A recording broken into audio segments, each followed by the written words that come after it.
What's up, everyone? This is Dolph Alimara with Keller Williams Realty. Today, I'm going to have an interview to talk about an interesting topic, which is distressed homeowners partnership. I have with me one of the giants in real estate. I will let him introduce himself. If you are an investor and you want to have a unique way of like partnering with homeowners, listen to the end because we're gonna drop a lot of gems in this episode.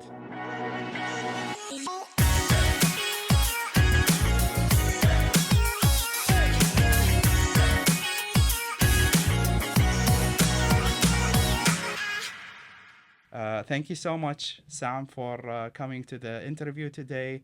Please tell them your name, your company name, and how long you've been in business. All right, all right. Thanks for having me, Dolph. Yeah, I appreciate absolutely. appreciate that. Yeah, I mean, you've gone through a lot of work to set this up. This is awesome. absolutely. It's my Absolutely for pleasure you. to be here for Yes, sure. yes. And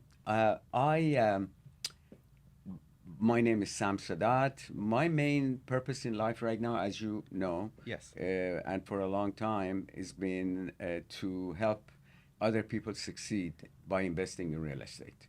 I've Amazing. experienced it myself firsthand for now about more than 3 decades. And I find it very exhilarating. And honestly, it's also a very powerful way to achieve your financial goals. Exactly.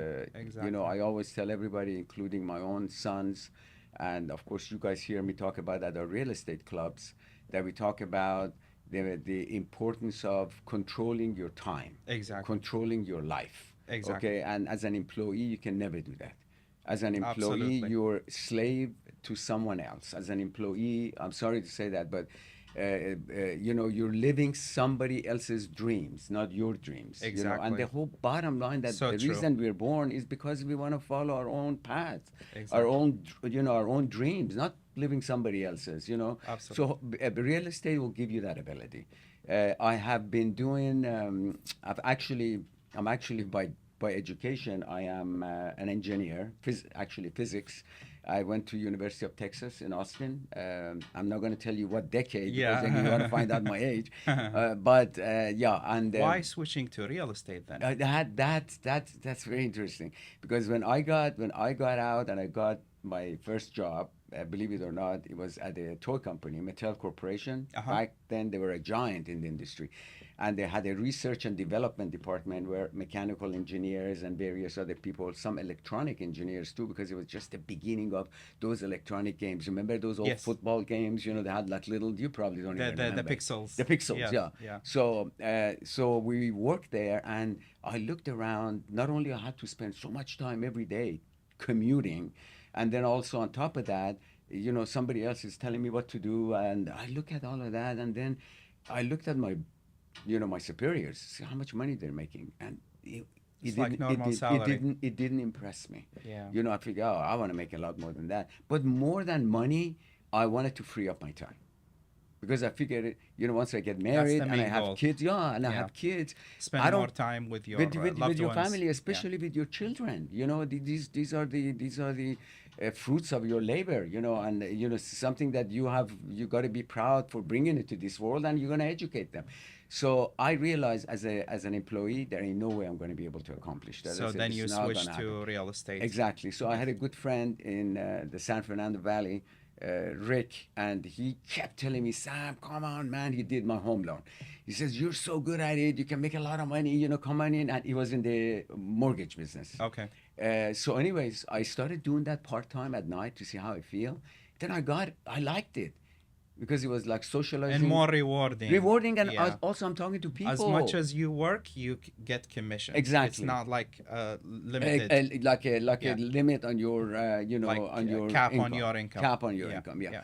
And then also the fact that I was actually talking to people, I wasn't playing with things, and I said, wait a minute, this And is so I much. I know you like social Oh, I love it. Yeah, interactions. I love Yeah. that. Actually, that kind of brought me out of my shyness because, believe it or not, I was very shy when I was growing up. So that helped me. That So makes us too. yeah, exactly. And here's what happened. In about 6 months, I was making more money working part time for Rick bring in than your loans, W-2. and I said, wait a minute, I'm happier with this. I'm helping people. This is teaching me about real estate. Talking to people. Right. I was good at math, so I said, this is ideal. So much to my father's chagrin, I left it and I got into, because he said, oh, I paid all Good this money, decision. you go to school, Good da, da, decision. da. But I think it was a good decision. Yeah, Yeah. awesome. So let's talk about distressed homeowners. Yes. What are the characteristics of a distressed homeowner? Distressed homeowner, yeah. Distressed homeowner in a real estate transaction could be either the homeowner is distressed because they need money, Like missed payments. they miss and- payment, they're headed for foreclosure, or they have some unfortunate thing happening in their lives where they need a chunk of money for a medical scenario. I don't know. There's so many. like divorce, Life medical, is so exactly yeah. so dynamic. loss of job. Lots of job. Yeah, this is so amazing that people ask me all these questions of why would somebody do that? Because life is dynamic. Because everybody's needs life are happens. different. Yeah. Yeah. So distressed homeowners, or the property could be distressed. Yeah. In many situations we have not the owner necessarily, but the Maintenance. property. Property, needs a lot of money to fix. They don't have the money. Yeah. Property has got some foundation issue. Property, maybe it's got a couple of liens on it. So the distress is not just the homeowner; it's the the distressed property property. itself. So yes, as a whole, it would be a distress situation. So Got it. there is a need on the part of the owner to sell the property and free up his cash. Sounds good. And how do we find those distressed homeowners? Distressed homeowners, the best way, of course, as you know, public records. Okay. Okay. So anything, for example, like a notice of default, we call it NOD, That as triggers. you know, NOD.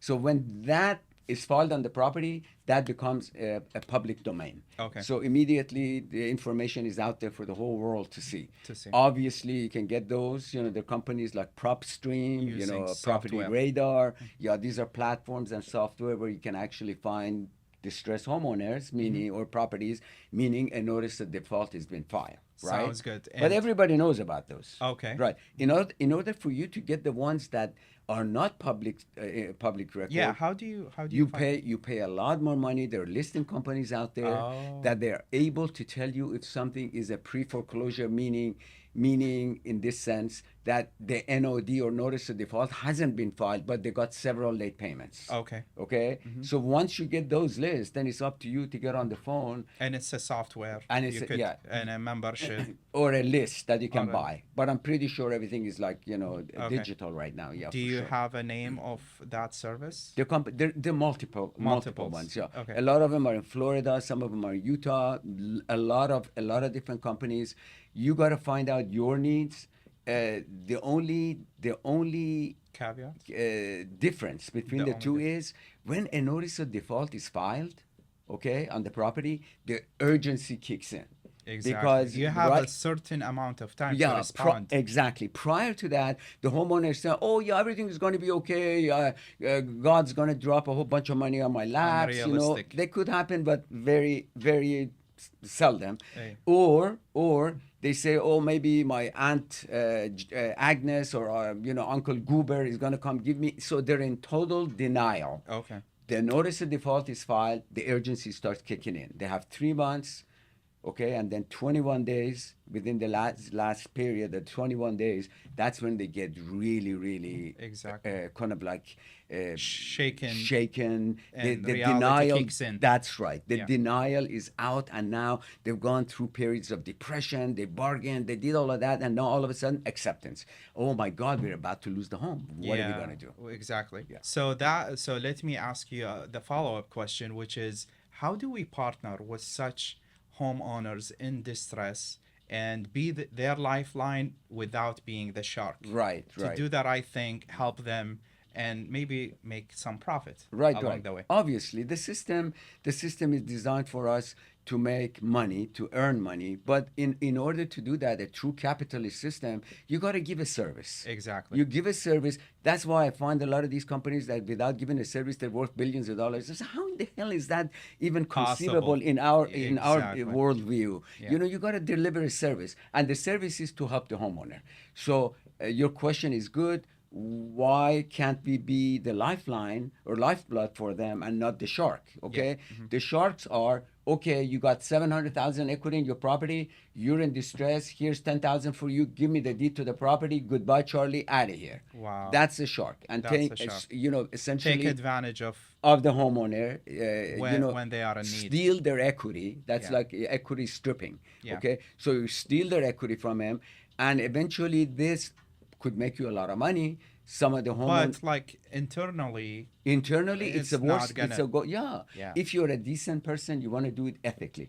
So therefore, we came up with this strategy, Yeah. partnering with the distressed homeowners. So Yeah, tell me more. instead of trying to strip their equity, giving them a little bit of money, get out of here and property is mine, we approach them by how can we solve your problem? Okay, you're in foreclosure, property needs work. Okay, how about this? How about I pay to bring your mortgage current, meaning that I pay all your past due, Stall the foreclosure. Exactly. Stop the foreclosure process because I'm paying all your past due bills. And then on top of that, I will fix up your property, bring it up That's to the great. current, updated, upgraded market level. And then we sell the property and then we split the profit. And the split, here's the kicker, the split is always the lion's share of the profit goes to the homeowner. Beautiful property sold for a lot more than what they expected. Exactly. And here's your share. The That's credit score is not affected. At There all. is no foreclosure on their record, yes. They can get a loan Absolutely. after, Absolutely. and everybody is happy. They Yeah. exit, they get the profit they need, Yeah. and they are not stripped away from years of Yeah, building the hard, equity. they are. That's really cool. This I really like cool. it. Yeah, I like and this is the one we've done successfully. I do that with Art, that, and he's going to be speaking at a real estate club, both clubs, Sam's Real Estate Club and Yeah. Greater LA RIA. He's going to be talking at both places, and this is the one I like because in every transaction, the solution. The ethical solution is the best solution. And that's Always. to help the homeowner out of foreclosure, like you said, save their credit, foreclosure, which is a major issue, and then yet they walk away with a chunk of their equity. Awesome. And that's we call this profitable partnerships with the distressed homeowners. Yeah. I hope you guys enjoyed this episode. Thank you so much for watching till the end of the video. I learned a lot from Sam. He is great at explaining things and especially partnerships with these kind of like tough situations. So if you are a homeowner or if you are an investor, let us know, contact us, and we will give you more details about how to use this strategy. Thank you so much, Sam. You're welcome. Thank you so much, guys. Thank See you you. in the next video. And good luck.